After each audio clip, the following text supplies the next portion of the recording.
रावलपिंडी और इस्लामाबाद में मूसलाधार बारिश ने जलथा लेकर दिया, सड़कें तालाब का मंजर पेश करने लगी। रावलपिंडी में इमरजेंसी नाफिज नालालई में पानी की सतह खतरनाक हद तक बुलंद हो गई, जिस पर गवाल मंडी नालालई ब्रिज पर खतरे के सायरन भी बजा दिए गए हैं। रेस्क्यू, वासा, सिविल डिफेंस समेत तमाम इदारों को हाई अलर्ट जारी कर दिया गया है।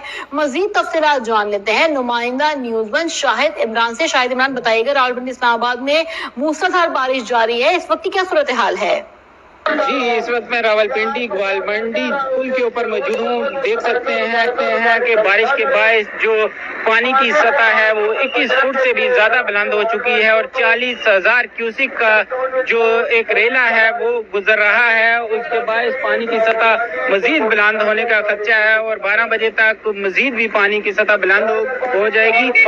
और मैं इसके साथ साथ आपको बताता चलूँ कि अभी भी बारिश जारी है और 1 मिलीमीटर जो बारिश अभी तक रिकॉर्ड की जा चुकी है और अभी बारिश जारी है। और महकमे के जो लोग हैं वो साथ साथ स्पीकर में और लाउड स्पीकर में नशेबी इलाकों के रहने वालों को बता रहे हैं कि यहाँ से मूव हो जाएं, बराए मेहरबानी यहाँ से मूव हो जाएं, सेफ जगह पर चले जाएं, पुल के ऊपर भी खड़े ना हों। शाहिद इमरान, आप हमें आगाह कर रहे थे, आपका बहुत शुक्रिया।